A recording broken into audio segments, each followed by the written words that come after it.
High প্রিয় শিক্ষার্থীরা, তোমরা সবাই কেমন আছো? আশা করি তোমরা সবাই ভালো আছো। তো এই মুহূর্তে আজকে তোমাদের সামনে, তোমাদের মোবাইলের সামনে এই মুহূর্তে আজকে তোমাদের কিন্তু উচ্চ মাধ্যমিক 2025 সালের টার্গেট রেখে তোমাদের রাষ্ট্রবিজ্ঞান পলিটিক্যাল সায়েন্সের লাইভ নিয়ে আসলাম। এবং লাইভে তোমরা কতটা কি প্রস্তুত হতে পেরেছো পরীক্ষার জন্য, উচ্চ মাধ্যমিক পরীক্ষার জন্য, এই 2025 সালের পরীক্ষার জন্য রাষ্ট্রবিজ্ঞানে তোমরা কতটা প্রিপেয়ার হতে পেরেছো সেই বিষয় নিয়ে তোমাদের আজকে আমার খুব জানার ইচ্ছে আছে। তাই তোমরা কিন্তু আজকে পরীক্ষা দেবে, এমসিকিউ এসিকিউ উত্তর সহ তোমরা কিন্তু ঘরে বসেই পরীক্ষা দিচ্ছ। দেখো, এই উচ্চ মাধ্যমিকের ক্ষেত্রে তোমাদের এক এক করে আমি বলে দেব। তোমরা জানো আমার রাষ্ট্রবিজ্ঞানে যা তোমাদের পিডিএফ দিচ্ছি 100% তোমরা সাজেশন পাচ্ছ 2025 সালে উত্তর সহ। দেখো, উচ্চ মাধ্যমিক 2025 পিডিএফ 100% সাজেশন। ইয়েস, দেখো এত বড় গলায় আমি কথা বলছি, 100% সাজেশন। দেখো, তোমাদের লাইভ মক টেস্ট চলছে রাষ্ট্রবিজ্ঞান পরীক্ষার প্রশ্ন আজকে কিন্তু তোমাদের চলছে ডে 1, এক্সাম ডে 1। তোমাদের কিন্তু পরীক্ষা 17 তারিখে তোমাদের কিন্তু সোমবার এই রাষ্ট্রবিজ্ঞান পরীক্ষা। চলো 40 নম্বরে পরীক্ষা দিচ্ছ তোমরা। প্রথমে রয়েছে, দেখো, বিকল্প উত্তরগুলির মধ্য থেকে সঠিক উত্তরটি তোমাদের বেছে লিখতে হবে। দেখে নিচ্ছি আমি। প্রথম কোয়েশ্চেন রয়েছে, দেখো, কেন্দ্রীয় মন্ত্রিসভার সদস্যরা নিযুক্ত হন কার দ্বারা, মানে ড্যাশ দ্বারা নিযুক্ত হন, কার দ্বারা নিযুক্ত হন? রাষ্ট্রপতি রয়েছে, প্রধানমন্ত্রী রয়েছে, স্পিকার রয়েছে, মুখ্যমন্ত্রী রয়েছে। কেন্দ্রীয় মন্ত্রিসভার সদস্যরা কার দ্বারা নিযুক্ত হন?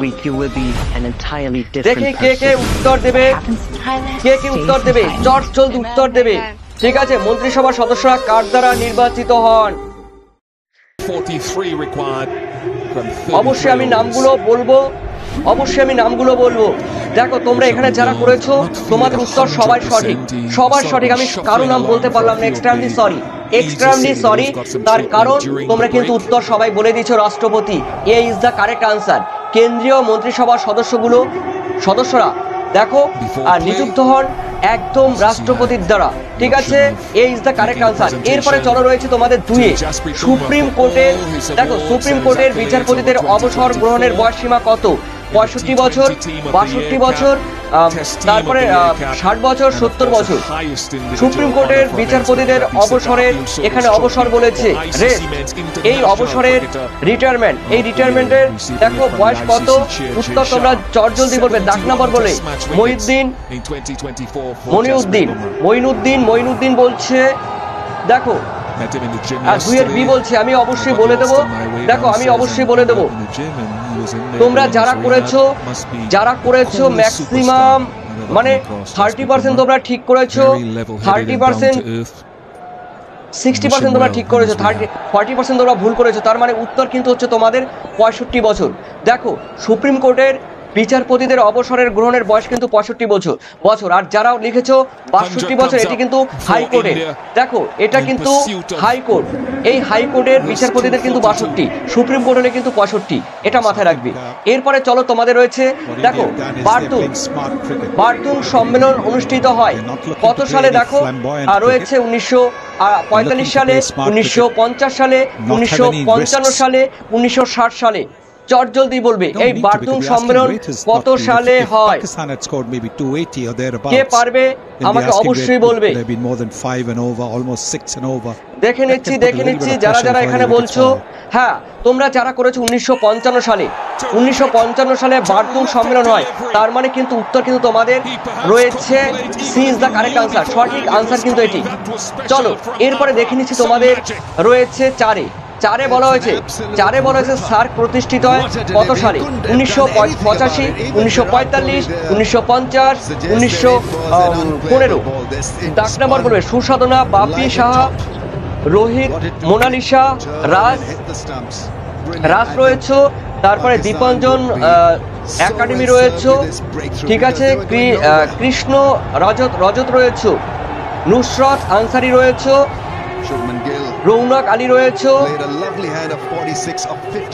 তোমরা অনেকেই আছো। ঠিক আছে, তো তোমাদের নাম আমি সবাই বলতে পারলাম না, তার জন্য আমি কিন্তু এক্সট্রিমলি সরি। দেখো, তোমরা যারা করেছো দেখে নিচ্ছি, কৃষ্ণ, তারপরে রয়েছে, দেখো নামগুলো খুব রানিং করে বেরিয়ে যাচ্ছে। দেখো, এখানে আমি বলে দেবো তোমরা যারা করেছো সার্ক 1985 সালে, তোমাদের কিন্তু উত্তর সঠিক হয়েছে 1985 সালে সার্ক গঠিত হয়। আর এই সার্কের কিন্তু হেডকোয়ার্টার মানে প্রধান কার্যালয় কিন্তু নেপালের কাঠমান্ডুতে। নেপালের দেখো নেপালের কিন্তু কাঠমান্ডুতে, নেপালের কিন্তু কাঠমান্ডুতে এর হেডকোয়ার্টার। আর এই সার্কের প্রথম সম্মেলন অনুষ্ঠিত হয় কিন্তু ঢাকায়। কোথায় হয়? ঢাকায়। সার্কের প্রথম সম্মেলন অনুষ্ঠিত হয় ঢাকায়। আর সার্কের দেখো এই সার্কের দেখো প্রথম যখন সৃষ্টি হয়েছিল, গঠিত হয়েছিল, তখন 7টি দেশ ছিল। এখন কিন্তু বর্তমানে আরেকটি দেশ রয়েছে, সেটি হলো আফগানিস্তান। তাহলে টোটাল সার্কের সদস্য সংখ্যা কিন্তু 8টি দেশ রয়েছে। এরপরে চলো রয়েছে তোমাদের 5-এ বলা হয়েছে শান্তির জন্য ঐক্য প্রস্তাব সাধারণ সভায় গৃহীত হয় কত সালে? শান্তির জন্য ঐক্য 1960 সালে, 1970 সালে, 1950 সালে, 1965 সালে। শান্তির জন্য ঐক্য কত সালে? চট জলদি বলবে। ঠিক আছে, চট জলদি বলবে। শান্তির জন্য ঐক্য দেখে নিচ্ছি আমি। যারা করেছো C is the correct answer. 1950 সালে, 1950 সালে সঠিক উত্তর কিন্তু তোমাদের। যারা করেছো থ্যাংক ইউ, তোমাদের সবাইকে থ্যাংক ইউ, তোমরা কিন্তু সি করেছো। হ্যাঁ, আমি দেখতে পাচ্ছি এখানে সবাই তোমরা সি করেছো, কেউ ভুল করোনি। তার মানে আমি নামগুলো নিচ্ছি না, সবাই সঠিক। 1950 সালে। এরপরে চলো তোমাদের রয়েছে নিরাপত্তা পরিষদে ভিটো বা ভেটো ক্ষমতা প্রয়োগ রয়েছে। দেখো মহাসচিবের বিতে রয়েছে সমস্ত সদস্যরা, সিতে রয়েছে স্থায়ী সদস্যরা, ডিতে রয়েছে অস্থায়ী সদস্যরা। কি হবে? তোমরা সবাই উত্তর সঠিক দিয়ে দিয়েছো। স্থায়ী সদস্য কিন্তু রয়েছে 5টি, আর অস্থায়ী রয়েছে কিন্তু 10টি। তার মানে মোট কিন্তু রয়েছে নিরাপত্তা পরিষদের সদস্য রয়েছে কিন্তু 15টি দেশ। আর বিচারপতিদের সংখ্যাও কিন্তু 15 জন। বিচারপতিদের সংখ্যাও কিন্তু 15। তার মানে স্থায়ী কিন্তু রয়েছে 5টি দেশে রয়েছে ভেটো প্রয়োগ করার ক্ষমতা। তার মানে এরপরে রয়েছে তোমাদের সাথে সংসদের উভয় পক্ষের যৌথ অধিবেশনের সভাপতিত্ব কে করে? দেখো সংসদ আমরা জানি পার্লামেন্ট, এই পার্লামেন্টের যৌথ অধিবেশনের মানে পক্ষের পার্লামেন্টের বা সংসদের উভয় পক্ষের যৌথ অধিবেশনের সভাপতিত্ব কে করে? রাষ্ট্রপতি রয়েছে, উপরাষ্ট্রপতি রয়েছে, স্পিকার রয়েছে, রাজ্যপাল রয়েছে, রাষ্ট্রপতি রয়েছে। 4 নম্বর সহ বলবে স্পিকার। উত্তর সঠিক তোমাদের সাথে রোহিত। তারপরে তোমরা যারা এখানে আছো আমি দেখতে পাচ্ছি মেকআপ, অবশ্যই উনি রোহিত আছো, শাহিন আছো, দীপাঞ্জন, রৌনক আলী আছো, ঠিক আছে, সুরসাধনা, ঠিক আছে, সানিয়া লস্কর আছো। ওকে, তোমাদের উত্তর দেখো এখানে যারা করেছো সবাই নাম বলতে পারলাম না, এক্সট্রিমলি সরি। স্পিকার বা অধ্যক্ষ, এখানে স্পিকারের জায়গায় যদি থাকতো অধ্যক্ষ তাহলেও কিন্তু হতো অধ্যক্ষ। ঠিক আছে, তার মানে উত্তর কিন্তু হবে তোমাদের B is the correct answer. এরপরে দেখে নিচ্ছি তোমাদের রয়েছে 8-এ ক্রেতা সুরক্ষা আইন তৈরি হয়। ক্রেতা সুরক্ষা, এই কোশ্চেনটা কিন্তু ভাইটাল কোশ্চেন। ঠিক আছে, এই কোশ্চেনটা ভাইটাল কোশ্চেন। চলো দেখো এরপরে রয়েছে তোমাদের তার মানে আগের উত্তরটি কিন্তু 1986 সালে। এরপরে রয়েছে দেখো তোমাদের 9-এ বলা হয়েছে কি বলতো? পশ্চিমবঙ্গের ন্যায় পঞ্চায়েত প্রতিষ্ঠিত হয় কত সালে? এই কোশ্চেনটি কিন্তু কন্ট্রোভার্সি কোশ্চেন। তোমাদের কাছে এই কোশ্চেনটি কন্ট্রোভার্সি কোশ্চেন আমি জানি। পশ্চিমবঙ্গের ন্যায় পঞ্চায়েত প্রতিষ্ঠিত হয় কবে? 1966 সালে, 1977 সালে, 1995 সালে। এখনো পর্যন্ত প্রতিষ্ঠিত হয়নি। কোশ্চেনটি উত্তর চট জলদি বলবে। 9 তোমরা বলেছো ডি, তোমাদের উত্তর সঠিক। এখনো পর্যন্ত পশ্চিমবঙ্গে ন্যায় পঞ্চায়েত প্রতিষ্ঠিত হয়নি, তার মানে ন্যায় পঞ্চায়েত হয়নি। তবে পঞ্চায়েতি ব্যবস্থা প্রতিষ্ঠিত হয়েছিল কিন্তু 1973 সালে।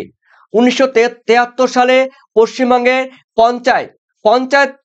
পশ্চিমবঙ্গের পঞ্চায়েতি ব্যবস্থা প্রচলিত হয় 1973 সালে। কিন্তু ন্যায় পঞ্চায়েত কিন্তু একবারও হয়নি। তোমরা সবাই সঠিক করেছো, আমি আর কি বলবো বলো? আমার কিছু বলার নেই, তোমরা সঠিক উত্তর দিয়েছো, তার মানে একবারও হয়নি। সঠিক। সুপ্রিম কোর্টের বিচারপতি হিসাবে নিযুক্ত হতে গেলে ন্যূনতম বয়স কত হতে হবে? দেখো আমাদের সুপ্রিম কোর্টের বিচারপতি নিযুক্ত হতে গেলে বয়স হতে হবে 30 বছর, 35 বছর, 45 বছর। বয়সের কোনো ঊর্ধ্ব সীমা নেই। দেখো চট জলদি বলবে। 10-এ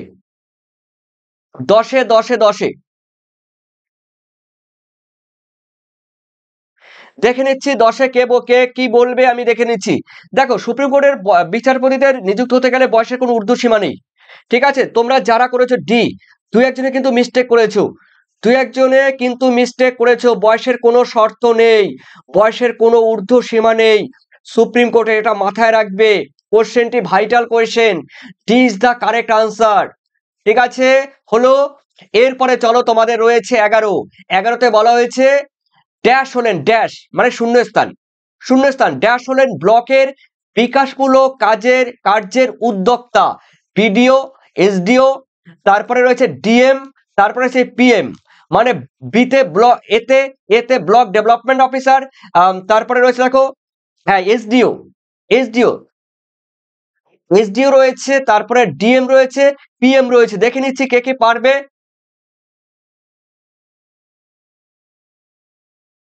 তোমরা যারা করেছো এ, দেখো A is the correct answer, BDO, block development officer. ঠিক আছে, তোমাদের যারা, ঠিক আছে, যারা শতদীপ শতদীপ সরকার, রৌনক আলী, ঠিক আছে, তোমাদের উত্তর যারা করেছো সুসাধনা দেখছি, ওকে, অসিত নস্কর, দেব কি আছে, দেবব্রত হালদার, তোমাদের উত্তর সবাই সঠিক হয়েছে, ভিডিও। থ্যাংক ইউ তোমাদের। এরপরে চলো, রয়েছে তোমাদের কলকাতা পৌর নিগম প্রণীত হয়েছিল কত সালে? কলকাতা পৌর নিগম, দেখো 1980 সালে, তারপর 1982 সালে, সিতে রয়েছে 1992, ডিতে রয়েছে 1993। দেখো কলকাতা পৌর নিগম, চটজলদি বলবে। 12তে রয়েছে কিন্তু দেখো 1980 সালে কলকাতা পৌর নিগম, কিন্তু কোনো জায়গায় কিন্তু তোমরা 81 পাবে, কিন্তু এখানে 81 অপশন নেই।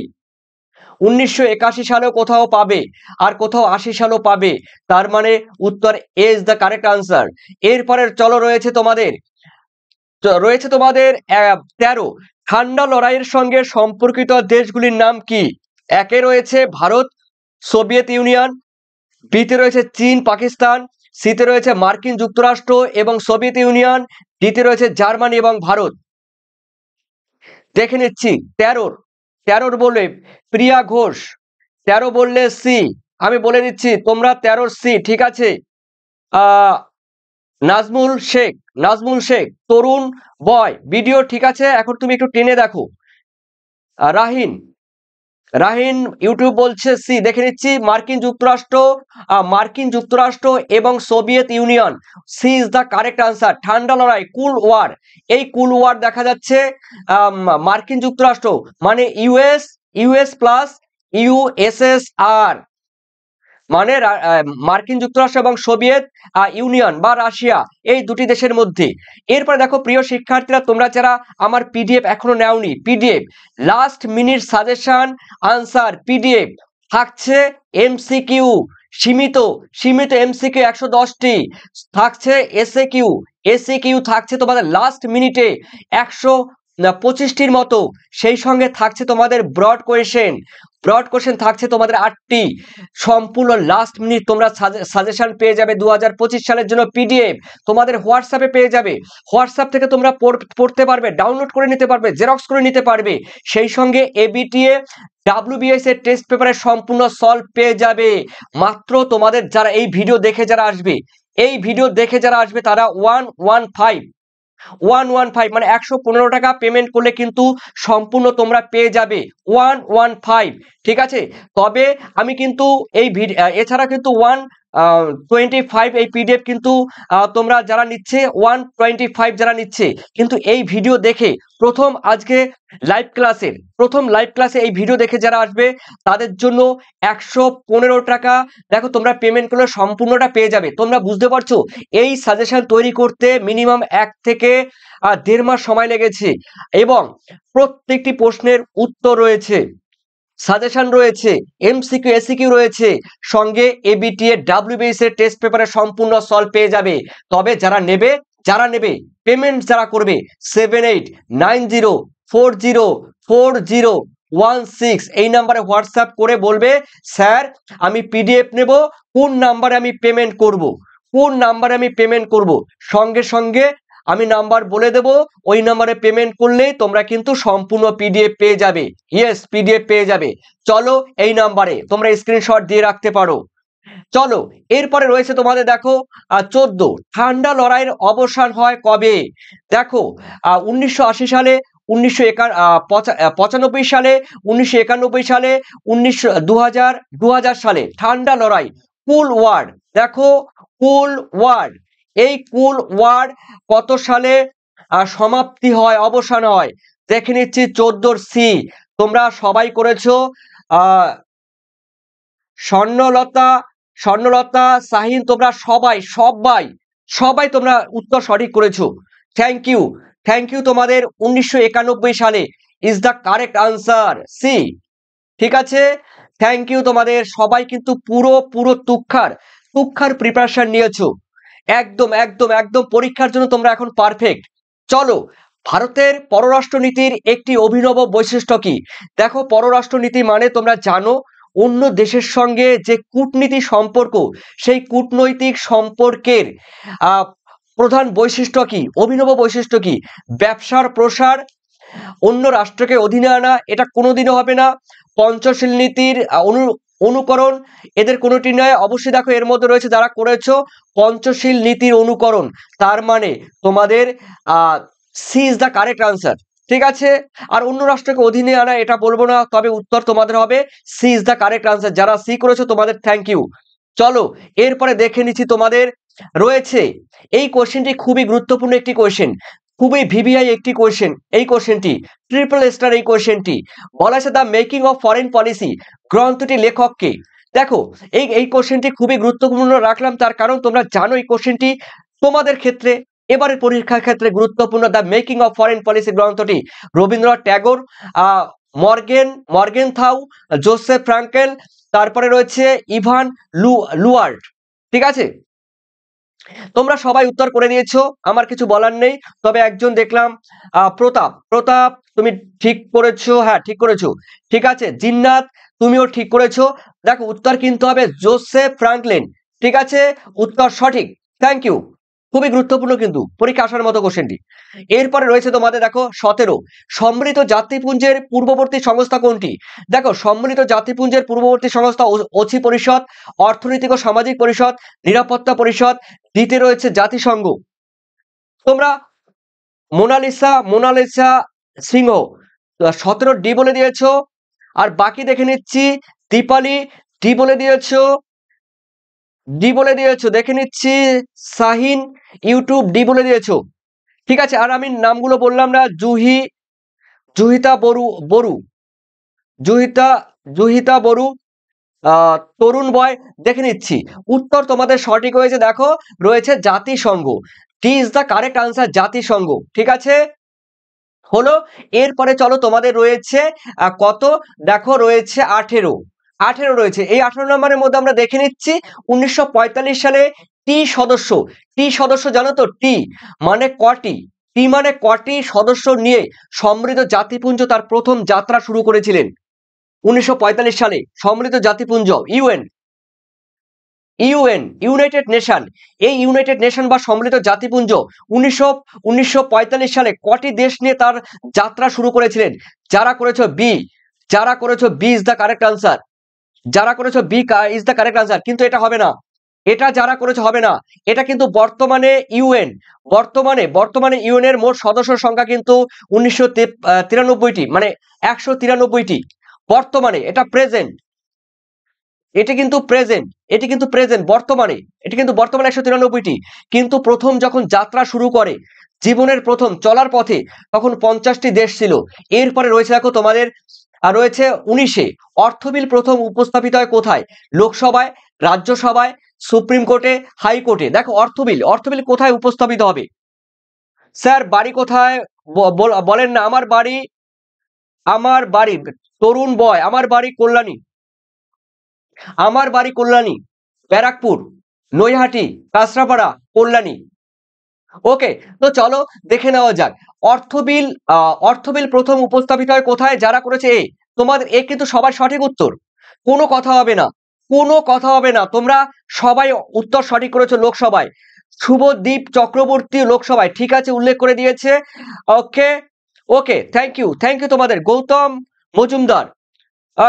মজুমদার, তোমাদের সবাই শান্তনু মান্ডি। তোমাদের সবাইকে ধন্যবাদ, তোমরা যে উত্তর বলেছো। লোকসভায় প্রথম অর্থ বিল উপস্থাপিত হয়। এরপরে চলো, তোমাদের রয়েছে 20। পশ্চিমবঙ্গের বিধানসভায় নির্বাচিত সদস্য সংখ্যা কত? দেখো, 294টি, তারপরে 180টি, তারপরে রয়েছে 160টি, 295টি। তার মানে পশ্চিমবঙ্গের বিধানসভায় নির্বাচিত সদস্য সংখ্যা তোমরা পারবে। কৃষ্ণ রাজত, দেখো রৌনক আলী, দেখে নিচ্ছি তোমাদের উত্তর যারা করেছে এখানে সবাই সঠিক করেছো। 294টি পশ্চিমবঙ্গের বিধানসভার আসনের সংখ্যা 294টি, উত্তর তোমাদের সঠিক। এরপরে চলো আমি দেখে নিচ্ছি 21। কি বলা হয়েছে? লোক আদালত প্রথম গঠিত হয় কোথায়? দিল্লিতে, জুনাগড়ে মানে গুজরাটে, সিতে চেন্নাইতে, ডিতে মুম্বাইতে। লোক আদালত প্রথম গঠিত হয় কোথায়? দেখে নিচ্ছি, ওয়াসিম ওয়াসিম ওয়াসিম ওয়াসিম বাড়ি।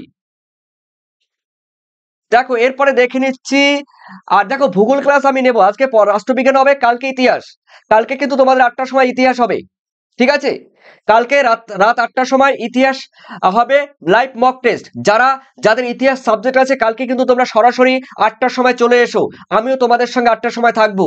আর কিন্তু দেখো, কালকে কিন্তু তোমাদের 6টার সময় কিন্তু তোমাদের এডুকেশন, তোমাদের শিক্ষা বিজ্ঞান কিন্তু পাবলিশড হবে ভিডিও, তোমার সন্ধ্যে 6টার সময়। তো চলো, তোমরা সবাই উত্তর দিয়েছো, আমি দেখে নিচ্ছি। এই কোশ্চেনটির উত্তর অনেকেই পারবে না, আমি জানি অনেকেই পারবে না। লোক আদালত, দেখো লোক আদালত প্রথম গঠিত হয় মুম্বাইতে। আমি জানি কোশ্চেন তোমরা অনেকেই পারবে না। মুম্বাই, আমি বলে দিচ্ছি মুম্বাই, ঠিক আছে? উত্তর কিন্তু লোক আদালত মুম্বাই, মনে থাকে যেন এই কোশ্চেনটি। এরপরে চলো রয়েছে দেখো তোমাদের 22। কর্পোরেশনের আমলাতান্ত্রিক প্রধান হলেন কে? দেখো কর্পোরেশনের আমলাতান্ত্রিক প্রধান হলেন মেয়র আছে, বিতে রয়েছে ডেপুটি মেয়র, সিতে রয়েছে কমিশনার, আর ডিতে রয়েছে কাউন্সিলর। ওকে, দেখে নিচ্ছি, এক একজন পণ্ডিতের পরীক্ষা নিচ্ছি আমি। তোমরা হলো এক একজন পণ্ডিত, এই পণ্ডিতের মধ্যে কে কে রয়েছে? ধন্যবাদ, সোমনাথ পাল বলছে ধন্যবাদ স্যার। ওকে সোমনাথ, তোমাকেও অফুরন্ত ভালোবাসা। মোনালিসা 21, মোনালিসা 22 বলো, 22।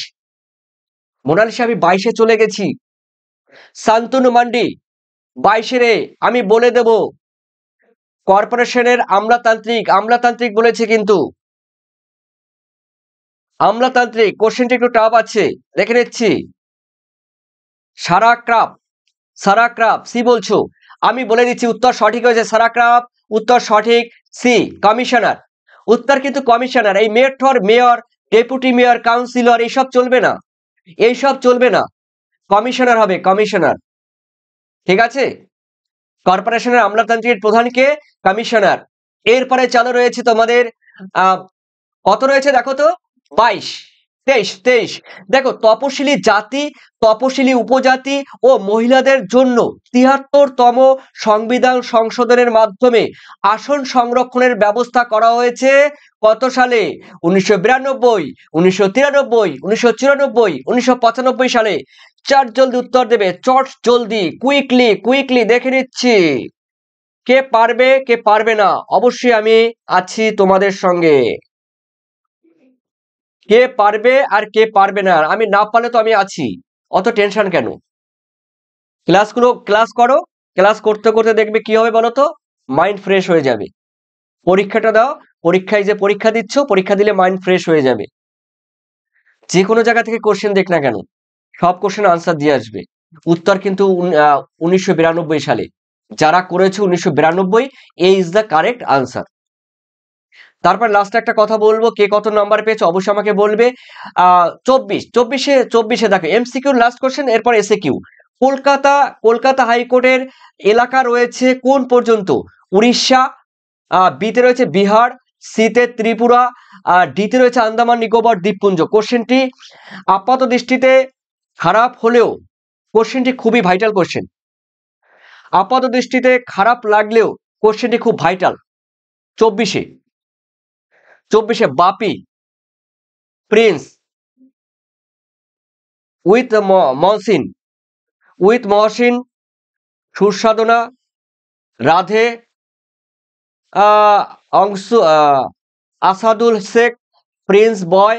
তোমাদের উত্তর কিন্তু সবাই সবাই সবাই সবাই রোহিত, সবাই সঠিক হয়েছে। ডি বলছো তাই তো? হ্যাঁ ঠিক আছে, তোমাদের উত্তর কিন্তু ডি।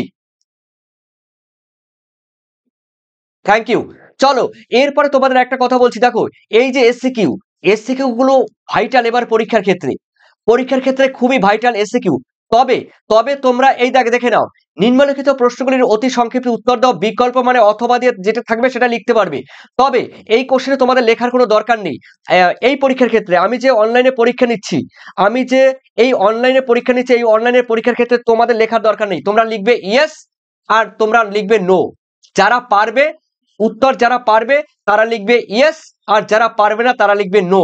দেখো প্রিয় শিক্ষার্থীরা, আরে আরেকটি কোশ্চেন, হ্যাঁ দেখো তোমাদের আমি যারা নতুনভাবে জয়েন হয়েছো এবং যারা আজকে আমার নতুন ক্লাস করছো, তোমরা যারা নতুন আছো অবশ্যই চ্যানেলটিকে লাইক সাবস্ক্রাইব কমেন্ট করে দিও, আর পারলে বন্ধুদের শেয়ার করে দিও। তার কারণ যত শিক্ষার্থীরা এই ভিডিও দেখবে, যত লাইভ ক্লাস শিক্ষার্থীদের সংখ্যা যত বেশি হবে, ততই কিন্তু আমাকে পড়াতে ভালো লাগবে, আমারও ইন্টারেস্ট লাগবে, তোমাদেরও শুনতে ইন্টারেস্ট লাগবে। সুতরাং তোমরা কিন্তু পারলে বন্ধুদের শেয়ার করে দিও।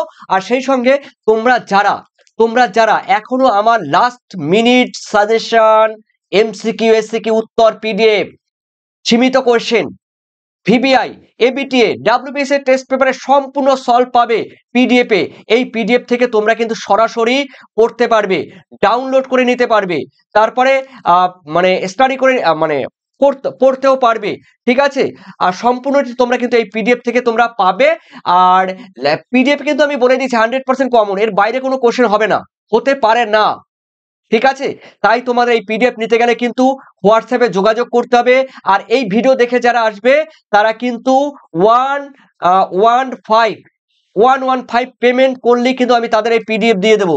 আর না হলে কিন্তু যারা এসএমএস করবে তাদের কিন্তু 125 আমি বলবো। ঠিক আছে, তবে বলবে আমি স্যার ভিডিও দেখে এসেছি, এই কথা লিখবে। তো চলো দেখে নিচ্ছি তোমাদের প্রথম কোশ্চেন। দেখে নাও, এই যে প্রথম কোশ্চেন, পশ্চিমবঙ্গের পঞ্চায়েত ব্যবস্থার সর্বোচ্চ স্তরের নাম কি? পশ্চিমবঙ্গের, দেখো এই যে পশ্চিমবঙ্গের পঞ্চায়েত ব্যবস্থার সর্বস্তরের নাম কি? জেলা পরিষদ। কে পারবে ইয়েস লিখবে। ঠিক আছে, তোমরা সবাই, শাহিন, মোনালিসা, গৌতম, তরুণ বয়েস, তারপরে শম্পা মন্ডল, শাহিন, আব্দুল শেখ, ওকে ওকে, থ্যাংক ইউ শম্পা মন্ডল, ওকে তোমরা পারছো, তার মানে ইয়েস, যারা পারবে না নো। চলো এরপরে রয়েছে দেখো দুইয়ে, বিচার বিভাগীয় অতি সক্রিয়তা বলতে কি বোঝো? দেখো দেখো যারা পারবে, আদালত ক্ষেত্র বিশেষ, কি বললাম? আদালত ক্ষেত্র বিশেষ শাসন বিভাগ ও আইন বিভাগের ওপর যে প্রাধান্য বিস্তারের চেষ্টা করে তাকেই বিচার বিভাগীয় অতি সক্রিয়তা বলে। বোঝা গেল? যারা পারবে ইয়েস, যারা পারবে না নো। এরপরে রয়েছে দেখো তোমাদের তিনে, সুপ্রিম কোর্টের এখতিয়ার বা এলাকাগুলো কি কি? দেখো সুপ্রিম কোর্টের এলাকা বা এখতিয়ার গুলো চার ধরনের রয়েছে।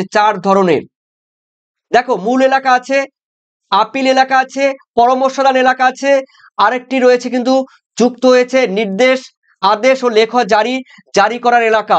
তার মানে এই চার ধরনের এলাকা রয়েছে সুপ্রিম কোর্টের।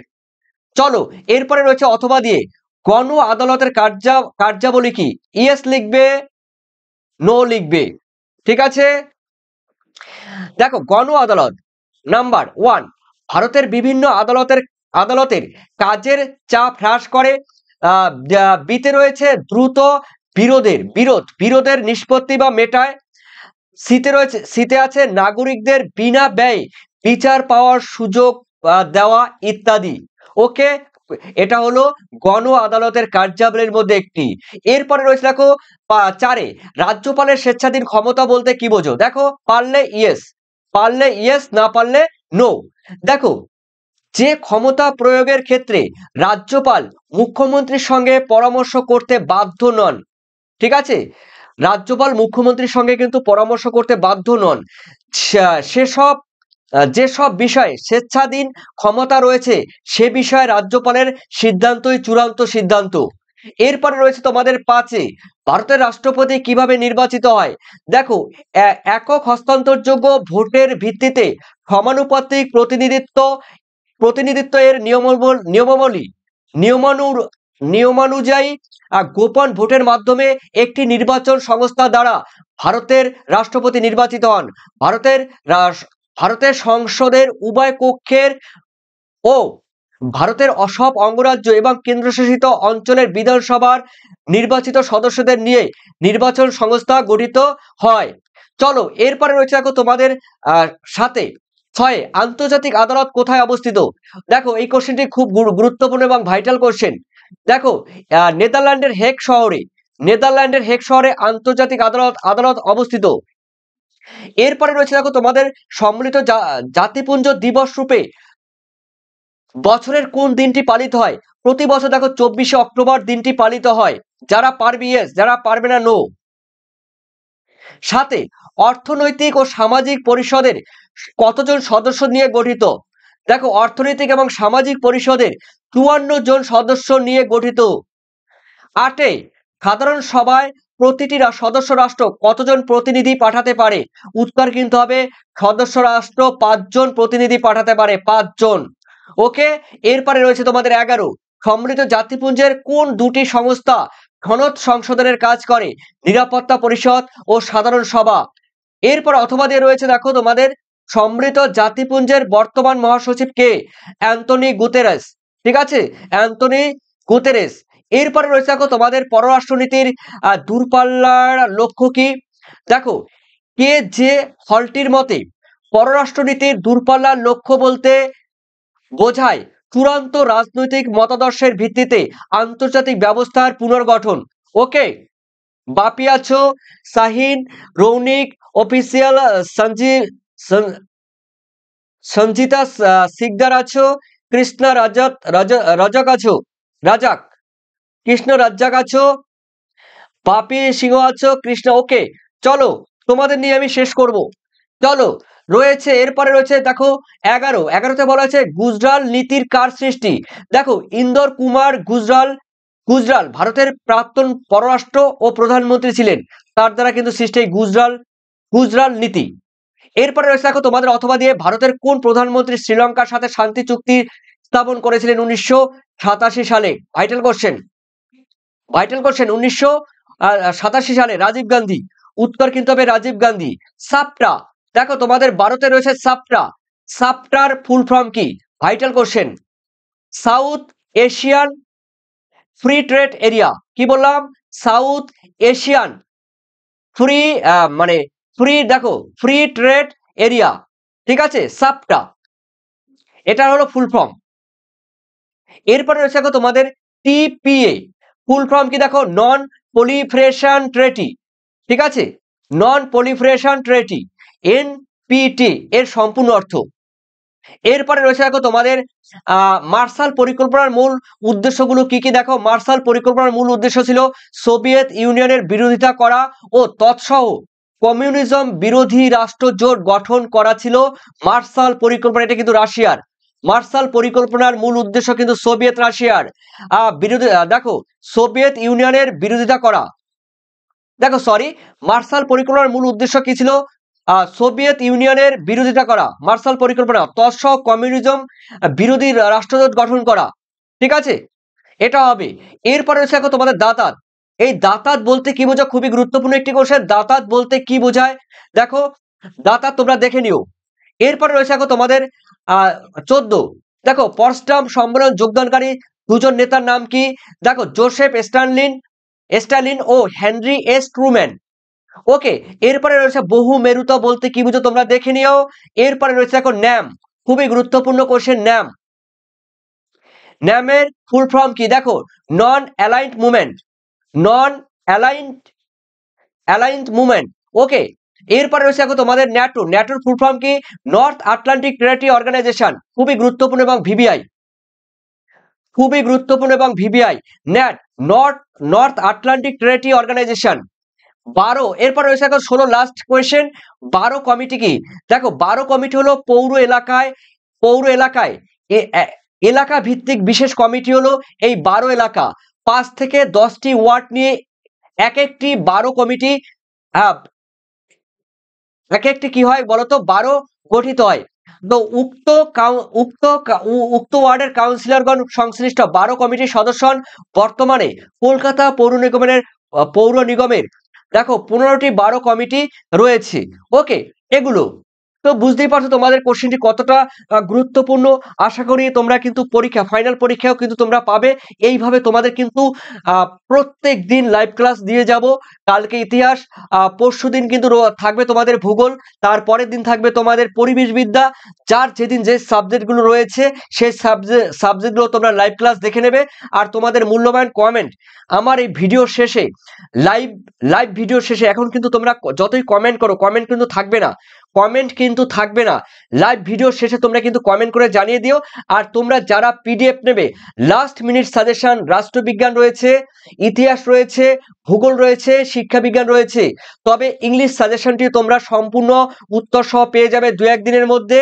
আর অন্যদিকে তোমরা কিন্তু প্রত্যেকদিন যাদের সাবজেক্ট রয়েছে তারা কিন্তু রেগুলার ক্লাস করো।